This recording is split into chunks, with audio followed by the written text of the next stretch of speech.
মুর্শিদাবাদের শামসেরগঞ্জ এলাকায় এই মুহূর্তে এক সাম্প্রদায়িক উত্তেজনার বাতাবরণ বিরাজ করছে, যেখানে সংঘর্ষ হয়েছে, লুটপাট হয়েছে এবং উভয় সম্প্রদায়ের মানুষ উত্তেজিতভাবে একে অপরের বিরুদ্ধে তারা মুখোমুখি রুখে দাঁড়ানোর কথা ভাবছে।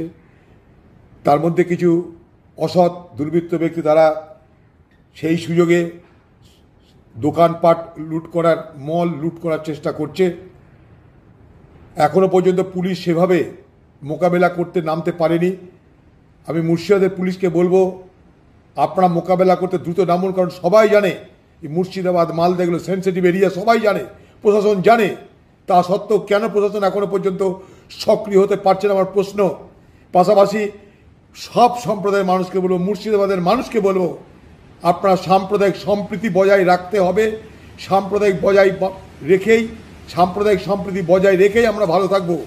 কেউ কারোর উপর আঘাত করে আপনারা সুখে থাকবেন না। আমি হাত জোর করে অনুরোধ করব হিন্দু মুসলমান উভয় সম্প্রদায়ের মানুষকে যে আপনারা এই ধরনের সাম্প্রদায়িক উত্তেজনা থেকে নিজেরা বিরত থাকুন এবং আইন মোতাবেক প্রতিবাদ করা হলে করুন, প্রশাসনকে বলুন, কিন্তু নিজেরা আইন হাতে তুলে নেওয়ার চেষ্টা করবেন না। হাত জোর করে মুর্শিদাবাদের মানুষের কাছে এটা আমার অনুরোধ থাকলো।